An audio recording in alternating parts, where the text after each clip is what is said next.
तो स्वागत है आप सभी का मैथ मास्टर पर। आज की हमारी चर्चा का विषय है मिक्सचर और एलिगेशन।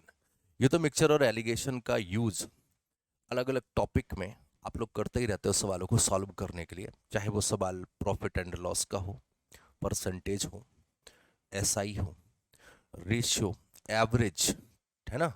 अलग अलग सवालों में आप अलग अलग तरीके से जहां पर भी चीजें मिक्स हो रही हो, आप वहां पर मिक्सचर और एलिगेशन लगाने से पीछे नहीं हटते।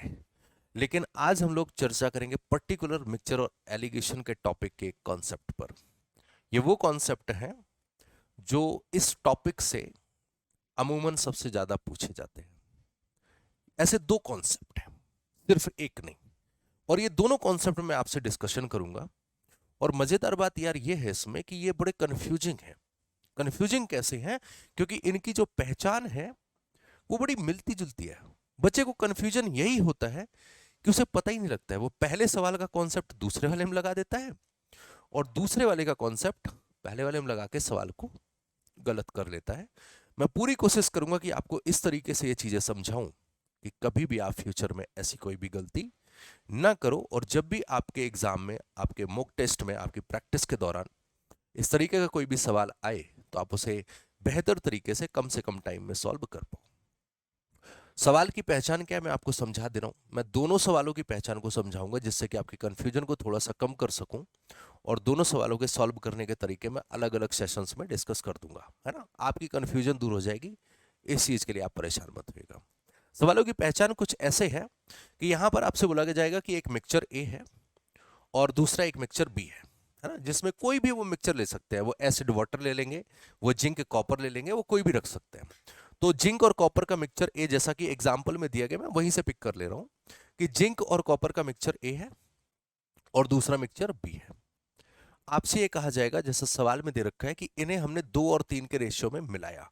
तो किस रेशियो में मिला रहे हैं ये आपको जब दे दिया जाए और आपसे ये पूछा जब मिलाने के बाद जो फाइनल मिक्सचर बना, उस फाइनल मिक्सचर में जिंक और कॉपर का रेशियो क्या होने वाला है, तो उस कॉन्सेप्ट को, उस सवाल को आप सॉल्व करने वाले हो मेरे भाई एलसीएम मेथड से।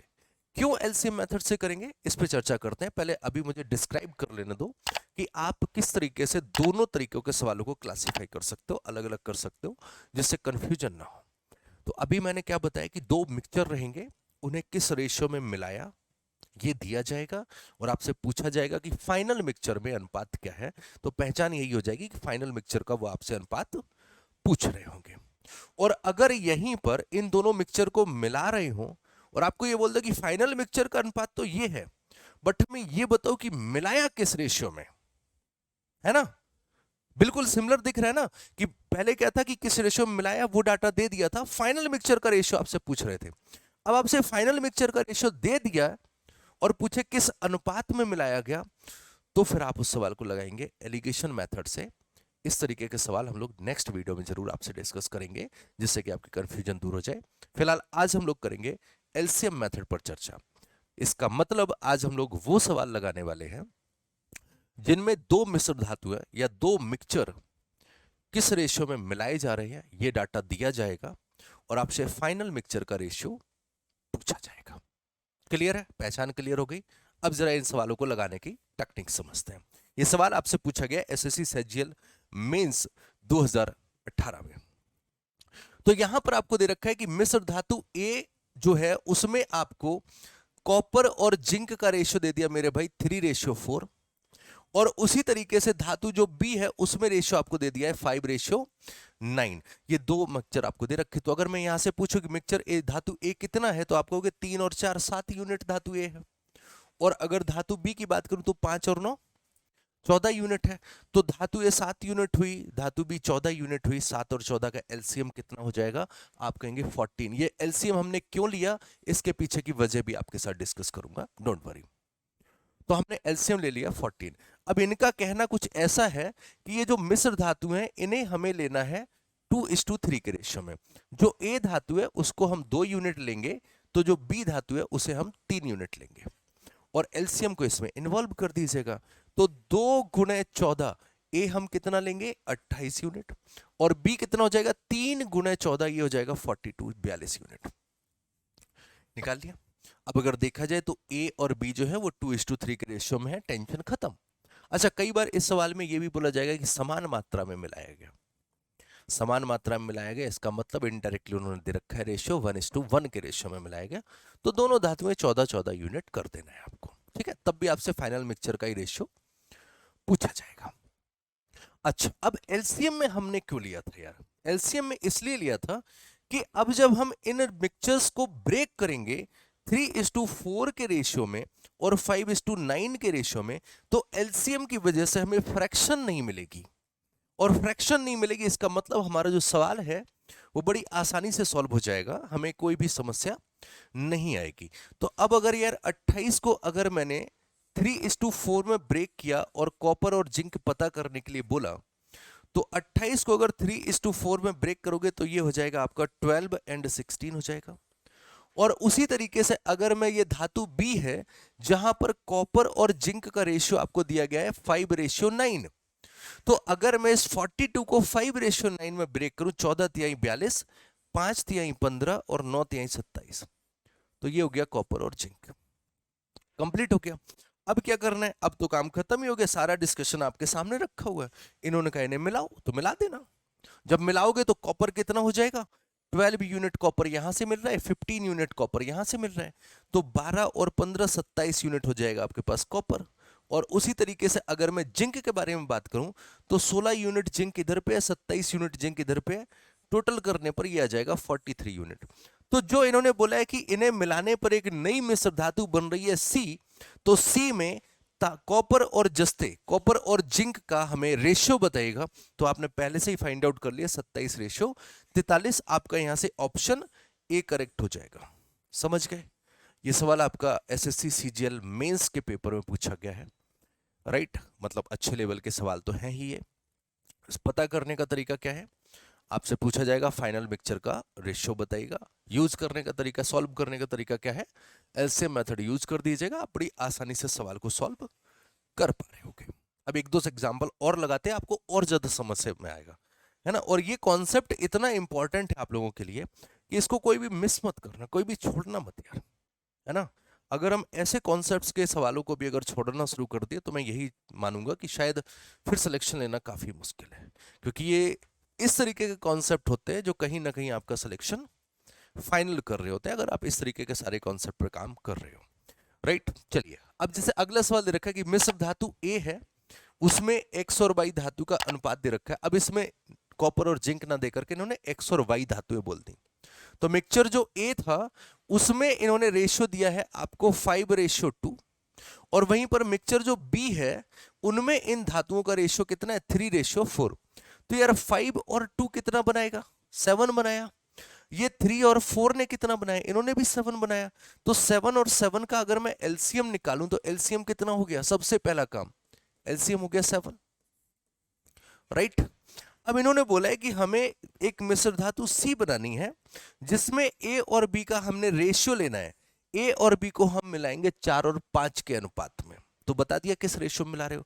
तो जब 4 और 5 के रेशियो में ए और बी को मिलाना है तो 4 × 7, 7 चौको 28, और 5 × 7 35। देख लो, ए और बी हो गया 4:5 में। क्लियर है? और एलसीएम हमने इसलिए लिया था कि हम इन्हें इजिली इस रेशियो में ब्रेक कर सके, हमें समस्या ना मिले। अब यार अगर मैं इसे ब्रेक करूं, मिश्र धातु ए है, 5 और 2 का रेशियो है इसमें एक्स और वाई का, तो 5 और 2 में अगर मैंने इसे ब्रेक किया तो मेरे पास x 5 बराबर आ जाएगा 20 और 2 बराबर आ जाएगा 8। जो मिश्र धातु बी है उसमें x और y 3 और 4 के रेशियो में है, तो अगर मैंने इन्हें x और y को 3 और 4 में ब्रेक किया तो ये हो जाएगा 15 और ये हो जाएगा 20। तो यहां से जरा मुझे एक चीज फाइंड आउट करके बताइए कि जो तीसरी मिश्र धातु बनेगी, जो तीसरी मिश्र धातु बन रही है उसमें x और y कितना है? तो 20 और 15 x हो गया आपका 35, वहीं पर y कितना हो जाएगा? 20 और 8 28 हो गया। अगर आप इस रेशियो को और छोटा करना चाहो तो 7 से कटता हुआ दिख रहा है, 7 से कैंसिल कर देंगे, आंसर आ जाएगा 5:4। तो जो फाइनली आपके पास मिश्र धातु सी बन रही है उसमें x और y का रेशियो मेरे भाई निकल के आया है 5:4। जनरली सवाल आपसे यही पूछते हैं, लेकिन इस बार इन्होंने अलग पूछ दिया, इन्होंने कहा कि जो मिश्र धातु सी बन रही है उसमें एक्स का परसेंटेज बताओ। तो भाई इसमें x कितना है, तो आप कहेंगे 5 है। मैंने कहा कितने में से, तो 5 और 4 9 में से, तो 5/9 into 100, so that is equal to 55:5/9%, और यही इस सवाल का आंसर हो जाएगा, राइट। तो x का परसेंटेज कितना है, तो 55:5/9% हो गया। अगर यहीं पर वो y का परसेंटेज पूछते कि y कितना है मिक्सचर C में, तो y की वैल्यू कितनी होती है, 4/9 इंटू 100, दैट इज 44:4/9%।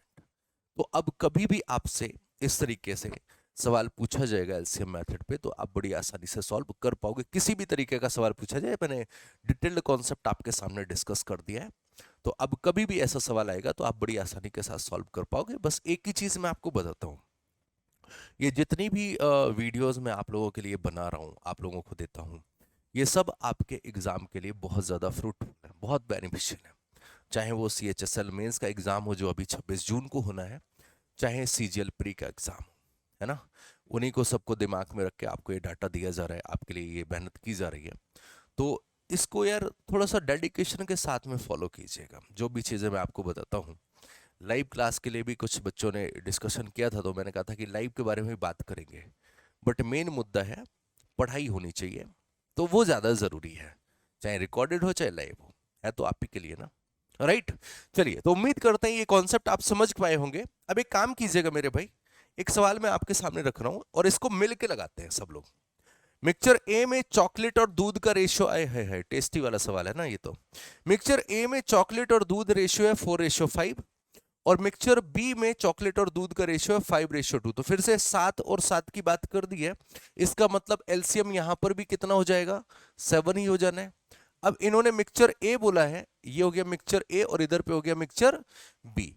अब ए और बी में अगर बात किया जाए, इन्होंने कहा ए और बी को हमें मिलाना है 5:6 के रेशियो में, तो मिला लो भाई, एलसीएम हमारे पास 7 आ ही गया है, तो 5 × 7 मिक्सचर ए ले लो 35, और 6 × 7 मिक्सचर बी ले लो 42, ये हो गया। अब इन्हें जरा ब्रेक कर लो, ए को ब्रेक करोगे तो ए का रेशियो है 4:3, तो इसे 4 और 3 में अगर हमने ब्रेक किया, एक साइड चॉकलेट एक साइड मिल्क, तो 4 और 3 में ब्रेक करेंगे तो 20 और 15 हो जाएगा।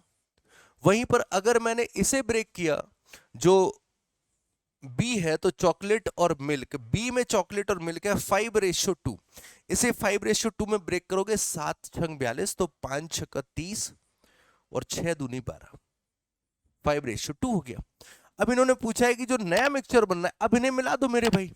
तो जब आप इन्हें मिलाओगे तो मिलाने पर जो नया मिक्सचर बनना है उसमें चॉकलेट का परसेंटेज आपसे पूछा है, तो नया मिक्सचर मिलाने पर चॉकलेट कितनी बनेगी, चॉकलेट और मिल्क का अगर मैं रेशियो निकालूं यहां से, तो 20 और 30 ही हो जाएगा 50 मेरे भाई, और वहीं पर अगर मैं मिल्क निकालूं तो 15 और 12 हो गया 27, ये रेशियो निकल के आया। आपसे कहा गया चॉकलेट का परसेंटेज बताइए, तो चॉकलेट कितनी है 50 यूनिट आउट ऑफ, तो टोटल कितना बन रहा है 50 और 27 77, चॉकलेट है 50 में से 77, इंटू 100 कर लीजिएगा, इंटू 100 कर लीजिएगा। अब इसे या तो आप कैलकुलेट करो, जो कि कैलकुलेट करना थोड़ी सी टेढ़ी खीर है, राइट, कैलकुलेशन मिलेगी। तो यार जरा ऑब्जर्व करो अपने ऑप्शंस को, ये सवाल पूछा है आपसे एसएससी सीजीएल मेंस 2020 के एग्जाम में आपसे पूछा गया है। आप जरा अपने ऑप्शंस देखो, एक है 31 और एक है 35 और एक है 65 और एक है 69। ऑप्शंस तो देखो यार दूर दूर है। अगर मैं अपना ऑब्जर्वेशन लगाऊं यहां पर, समझिएगा, मैंने अगर अपना ऑब्जर्वेशन लगाया, अगर यार ये 75 होता, 75 होता, समझना, अगर ये 75 होता तो 50/75 2/3, और 2/3 को आप कहते हो 66 सही 2/3%। अगर ये 75, तब ये वैल्यू कम कर दें हम, ये वैल्यू कम कर दें हम, अगर मैं इसे कर दूं 75, तो हमारे पास आ जाएगा 2/3, मतलब 66 सही 2/3%। वैल्यू कम करने पर आंसर आया 66 सही 2/3। इसका मतलब जब 77 होगा तो वैल्यू थोड़ी सी कम होगी 66% से, तो 66% से थोड़ी सी कम वैल्यू कौन सी है, आपका आंसर हो जाएगा 65%। अप्रोक्सीमेशन लगा के सॉल्व कर जाएगा, क्योंकि ऑप्शन हेल्प कर रहे हैं यहाँ पे, राइट। तो इस तरीके से आप इस सवाल को भी सॉल्व करके, सवाल देखो हर एक बेहतर मिलेगा। मेरा कोई भी सेशन रहे तो उन सवालों की सीरियसनेस को समझा कीजिए। अगला सवाल आपसे एसएससी एमटीएस में पूछा गया टीयर 1 में। ये दे रखा है ए और बी मिक्सचर है, अम्ल और एसिड और वाटर है, इनका रेशियो 2 और 7 और 4 और 5 दे रखा है। ए का टोटल हुआ 9, बी का टोटल हुआ 9, इसका मतलब एलसीएम हो गया आपका 9। अब एलसीएम 9 हो चुका है, यहां पर मैं ए की बात करूंगा और यहां पर मैं बी की बात करूंगा। इन्होंने ए और बी को किस रेशियो में मिलाया है? बोले इन मिक्सचर को 4 और 3 में मिलाओ। तो 4 निम 36 ए के ले लो और 9 तिहाई 27 बी के ले लो। हो गया 4 और 3 के रेशियो में, 4 और 3 के रेशियो में मिला लिया। अब इसके बाद में क्या करना है? मिलाया तो बोले जो फाइनल मिक्सचर बन रहा है, जो परिणामी मिक्सचर बन रहा है, उसमें एसिड और वाटर का रेशियो बताइएगा। तो पहले यार यहां पर ब्रेक करके एसिड और वाटर पता करूं। तो अगर मैं मिक्सचर ए में एसिड और वाटर देखूं, दैट इज 2:7 है। तो अगर इसे 2:7 में ब्रेक किया, 9 चौको 36, 2 चौको 8, 7 चौको 28, ये हो गया एसिड और वाटर मिक्सचर ए में। वहीं पर 4:5 यहां पर जाएगा। तो 9 तिहाई 27, 4 तिहाई 12, 5 तिहाई 15। तो एसिड और वाटर यहां पर कुछ इस तरीके से आ गया। अब इन्हें जब मिला देना है, अगर हम इन्हें मिला देते हैं तो मेरे भाई एसिड हो जाएगा 12 और 8 20, एसिड हो गया यहां से 20। और उसी के साथ साथ अगर मैं वाटर की बात करूं तो वाटर हो जाएगा 28 और 15 43 43। तो यही आपका आंसर हो जाएगा। किस रेशियो में एसिड और वाटर मिलेगा? That is 20:43। Option D correct है। लग गया? तो मेरे भाई ये आपके लिए एक कॉन्सेप्ट था मिक्सचर और एलिगेशन का, जहां पर आपसे फाइनल मिक्सचर की परसेंटेज, फाइनल मिक्सचर का रेशियो आपसे पूछा जाएगा। और इस टाइप के सवालों को आप एलसीएम मेथड के मदद से बड़ी ही आसानी के साथ में बड़े ही मजेदार तरीके से सॉल्व कर सकते हो। नेक्स्ट वीडियो जल्दी ही आएगी आपके पास में, फिर से एक मिक्सचर और एलिगेशन की, जहां पर हम दूसरा कॉन्सेप्ट, जहां पर आपसे फाइनल मिक्सचर का परसेंटेज दे रखा होगा और वो आपसे बात करना चाहेंगे कि किस अनुपात में हमने इन्हें मिलाया है। इस कॉन्सेप्ट पर भी आपके सामने जल्दी ही वीडियो आ जाएगी। इसके साथ ही आपके लिए एक प्रॉफिट एंड लॉस की बड़ी सी एक सेशन मैंने तैयार कर दी है, आप तक वो जल्दी ही पहुंचेगी, उसको मिस मत कीजिएगा, आपको बहुत फायदा होगा उस वीडियो से। ठीक है? तो प्रॉफिट एंड लॉस के जितने भी आपके डाउट हैं, जितनी भी क्वेरीज हैं, वो सारी उस वीडियो से आपकी दूर हो जाएंगी और अच्छी खासी प्रैक्टिस भी हो जाएगी। लगभग उसमें 35-40 सवालों को मैंने सॉल्व कराया है। 2 सवा 2 घंटे के आसपास की वीडियो है, तो उसको देखिएगा जरूर, आपको फायदा मिलेगा। फिलहाल आज के सेशन में इतना ही। मुलाकात करेंगे आप लोगों से जल्दी किसी और सेशन में। Bye bye, take care.